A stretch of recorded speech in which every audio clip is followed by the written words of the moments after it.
Eu fui muito ligado a Ulisses Guimarães, que foi quem conduziu a aprovação da Constituição.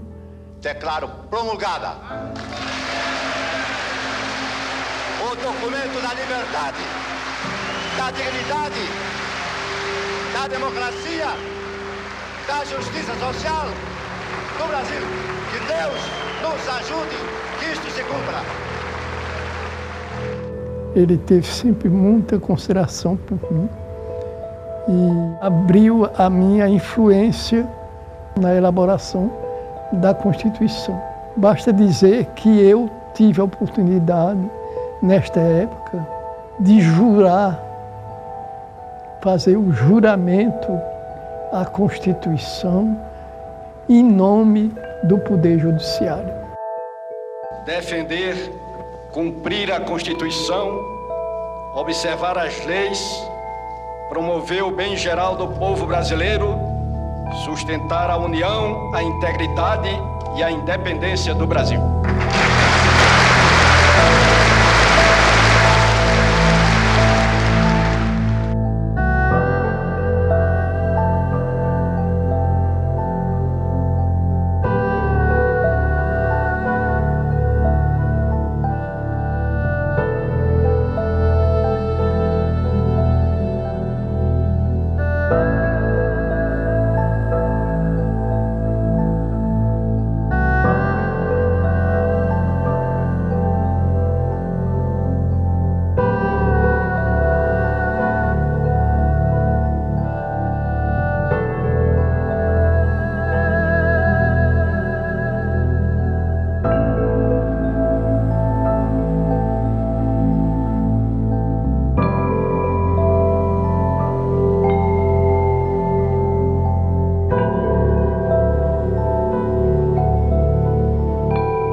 A trajetória do jurista Meyer, ela está muito ligada à própria trajetória do século XX. Se tomarmos como modelo o que foi proposto pelo historiador Eric Hobsbawm, o século XX começa em 1919, exatamente no ano que nasce Meyer.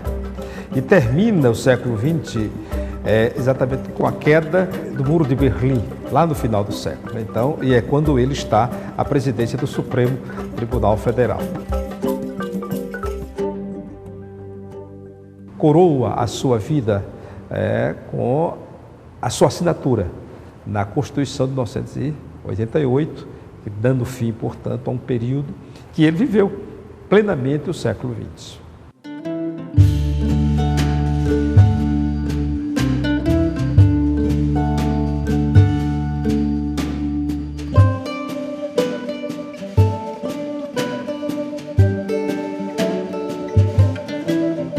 Nasci em Monteiro, antiga Alagoa do Monteiro, que fica na Cariri Velho, na Borborema.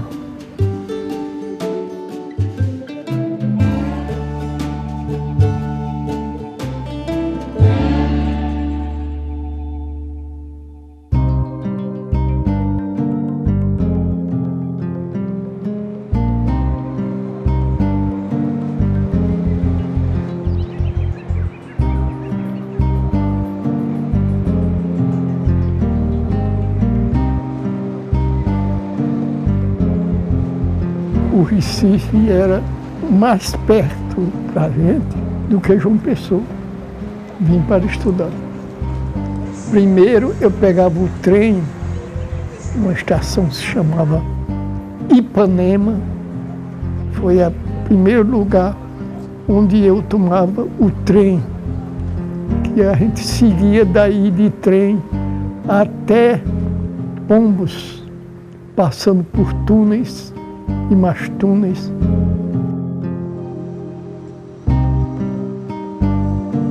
A minha mulher disse-me uma vez que eu devia me considerar pernambucano, porque vivi toda a minha vida aqui em Pernambuco.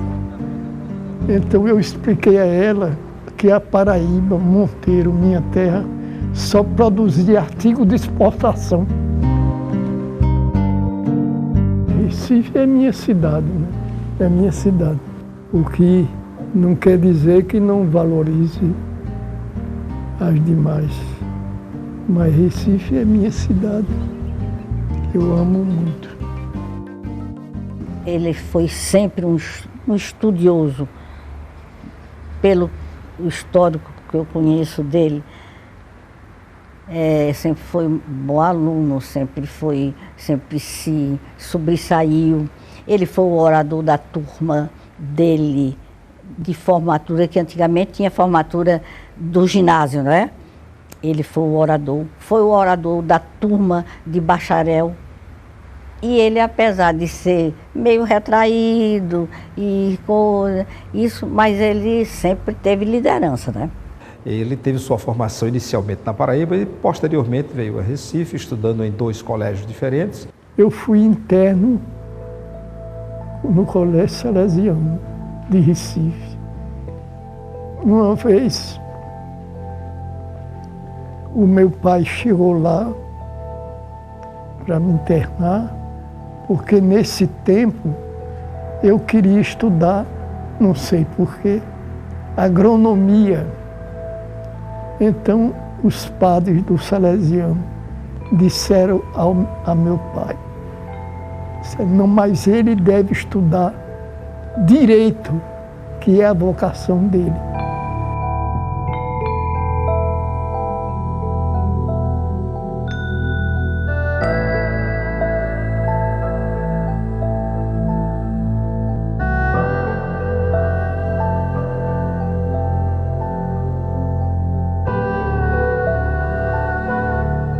Luiz Rafael eu conheci antes, já estudante. Estudante de Direito reconhecido por todos. Ele fez uma liderança intelectual indiscutível. Ele era o líder intelectual da faculdade. Eu tive muito sucesso na faculdade de Direito, porque eu terminei sendo o orador da minha turma na faculdade de Direito.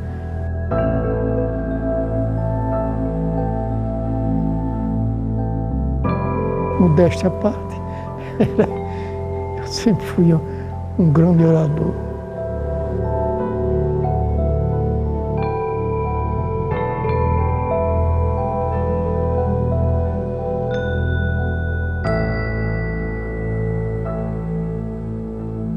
Formado, antes da sua formação, da sua colação de grau, teve uma atuação política bastante interessante durante o período da ditadura Vargas, trabalhando no diretório acadêmico. Então, aqui nós temos uma característica, ele está vivendo democraticamente no espaço político ditatorial, mas aí ele exerce essa sua função de líder estudantil naquele período.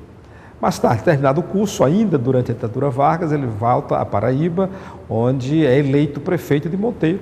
É o que se chama um prefeito biônico. Eu era... O meu tio era prefeito de Monteiro, farmacêutico, e uma pessoa muito importante em Monteiro. Então me nomeou secretário, porque queria que eu substituísse. E com isso é que eu terminei sendo prefeito de Monteiro por substituição. Prefeito biônico chamado.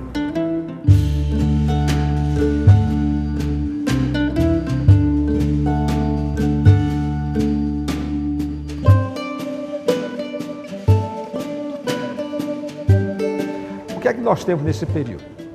Temos a luta do direito pela ditadura, porque o século XX é, de certa maneira, o século da conquista dos direitos. Né? A ditadura de Vargas, a sociedade conseguiu uma conquista, né, naquela ditadura, que é a conquista dos direitos trabalhistas, a conquista da decisão do Brasil entrar na guerra, com uma luta dos estudantes naquele momento, porque o governo brasileiro no instante, Vargas, era pró-nazista, e a população e os estudantes da Faculdade de Direito tiveram movimentos em relação ao Brasil entrar na guerra contra os nazistas, foi vitorioso. Posteriormente, na luta pela redemocratização, do país, e aí você tem a presença deste jovem, cada vez mais senhor, porque a vida vai passando, nas suas atribuições na defesa dos direitos da sociedade, como promotor.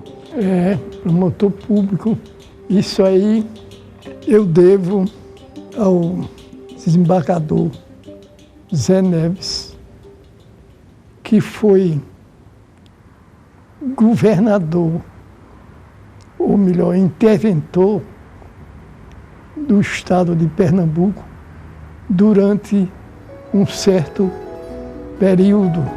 Então, ele entendeu minha situação de abrir concurso para promotor.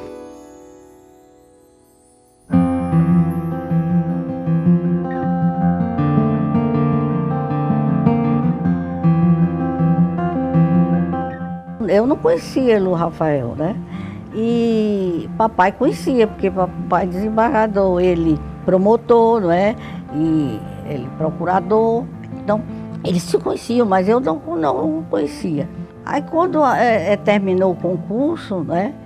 Fui trabalhar no tribunal, né? E lá me encontrava o Rafael, né? Porque cruzava nos corredores e tudo.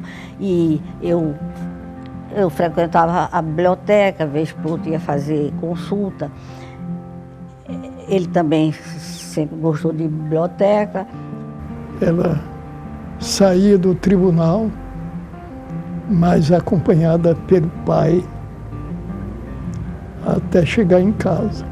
Papai ia me buscar, me levar e me buscar todo dia de carro no tribunal. Então eu ficava mais ou menos atrás das árvores, acompanhando a caminhada dela. Agora eu fazendo o que estava vendo ele, né? Mas vendo que ele estava acompanhando até eu tomar o carro com o papai. Aí tomava o carro e ia para cá. Eu tive uma paixão muito grande, ela era muito bonitinha. O Rafael me chamava para jantar fora. Um restaurante chamado Noa Noa. Aí foi quando eu me engracei dela. O irmão dela teve de acompanhar, porque o pai era muito severo. Disse que confiava em mim, mas mandava o irmão para o irmão. Eu disse, papai, eu tenho vergonha. Ele disse, não, mas não fico com vergonha não. Ele vai entender. Ele ainda disse assim, ele vai entender. Se quiser ir, vai com o seu irmão.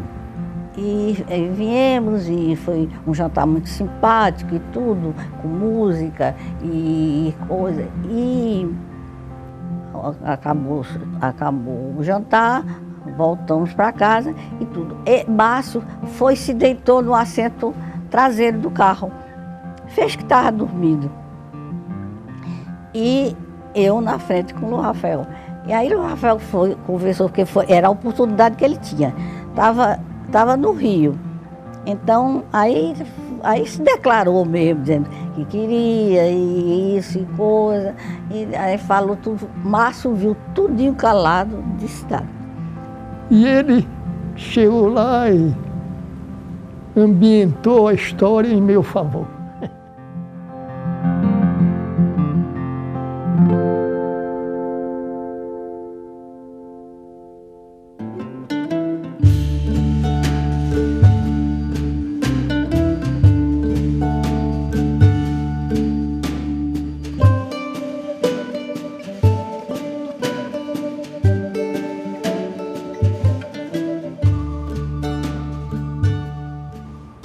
No processo da conquista da liberdade, ela é uma atividade de toda a sociedade. Da mesma maneira que a ditadura foi posta no Brasil com o apoio de vários setores da sociedade, ela foi derrubada também com o apoio de várias instituições sociais. Os cidadãos individualmente não conseguem, mas coletivamente, organizados em grupos, esses cidadãos podem fazer as mudanças necessárias na direção que a sociedade deseja.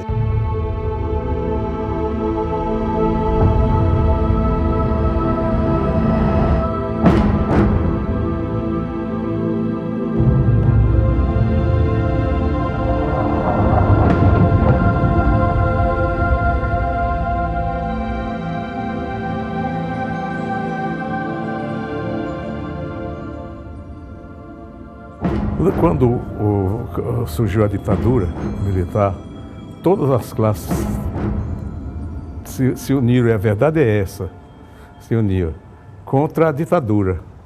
E dentro da classe dos advogados estava o expoente que era Luiz Rafael. Ele era um intelectual de primeira. Como nós estávamos na necessidade de reorganizar a legislação, superar a legislação da ditadura, foi importantíssima, e é sempre importante lembrar, a presença e a participação dos advogados através dos seus órgãos regionais e nacional, que é a Ordem dos Advogados do Brasil. Então, ela foi fundamental. Naquele momento, nós temos, se não me engano, na frente da OAB, juristas que auxiliaram e organizaram com o seu saber aquilo que era o desejo da sociedade. Em Curitiba, havia um congresso de advogados, compreendeu? Eu compareci, falei na primeira reunião, aí comecei como líder dessa reunião. O orador principal dessa solenidade foi Luiz Rafael Maia. Mas foi muito bonito, foi um dos momentos muito emocionantes da minha vida, porque eu não sabia, nem esperava, nem nada. Quando eu vi o auditório todo de pé, aplaudindo, e aplaudindo sem querer nem parar as palmas para Luiz Rafael, a gente se emociona, né?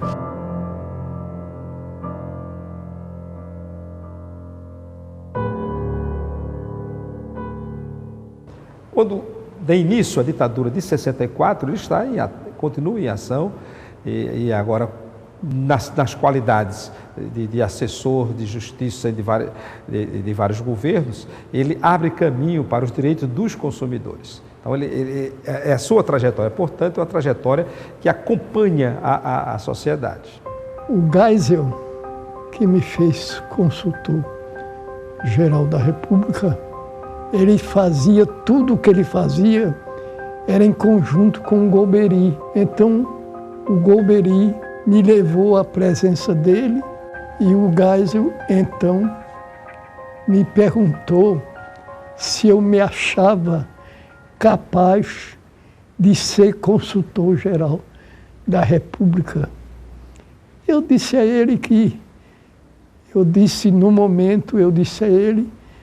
sempre me achava abaixo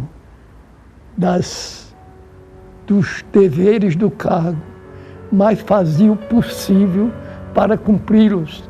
E ele gostou tanto que disse: está convidado para ser consultor-geral da República. O que eu achei assim mais importante, que foi o primeiro impacto assim de eu com aquelas honrarias de Estado, não é? Na posse de consultor-geral da República. Agora, depois, consultor-geral da República era Deus nos acuda, porque era viaja para lá, viaja para lá, foi uma vida movimentadíssima, mais do que eu gosto, mas que a gente, quando está acompanhando o marido, tem de cumpri-la, né? Procurar cumprir da melhor maneira. E assim foram 5 anos de consultoria geral da República. Quando finalmente a sociedade põe termo final à ditadura iniciada em 64, ele está no Supremo Tribunal.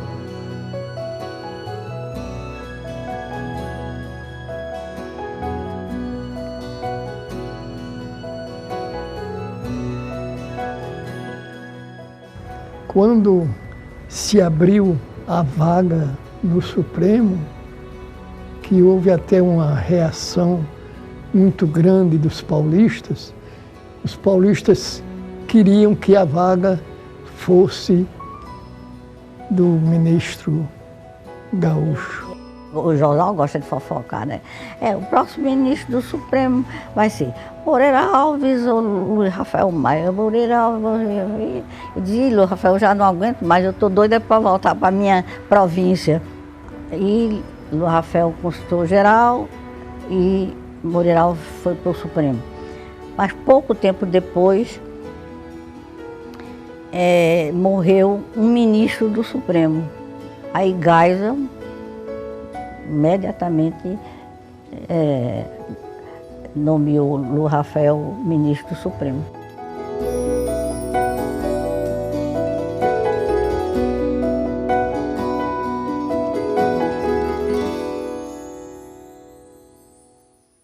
A Constituição de 1988, ela definida pelo então presidente da Assembleia Constituinte, o deputado Ulisses Guimarães, como a Constituição Cidadã. Por que tem esse nome? Porque é uma Constituição que consagra efetivamente os direitos do cidadão.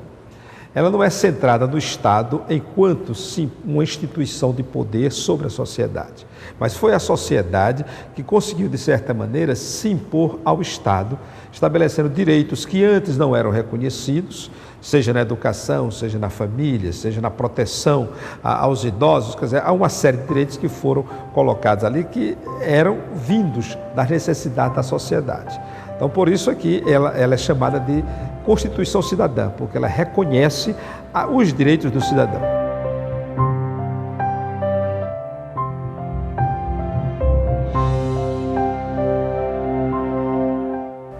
Um grande avanço político, social. Eu sou entusiasta dessa Constituição. Foi um grande passo que nós demos à frente na jurisdição do país. O fato de que o Maia coloca a sua assinatura nesta Constituição é mais uma vitória pessoal dele e ele confirma desta maneira aquilo que era o desejo da sociedade. Uma sociedade em que cada um dos seus membros seja um cidadão pleno. O ápice da carreira dele foi ministro do Supremo, porque ser um ministro da mais alta corte de um país é uma coisa muito boa. E eu que fui criada no mundo do direito, então eu sempre valorizei muito, sempre dei muita força a ele.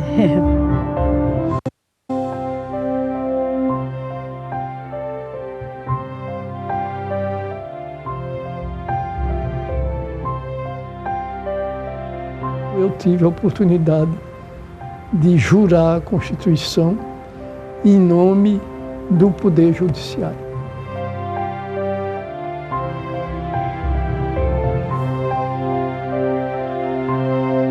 E eu me lembrarei sempre com saudade desse momento de minha vida.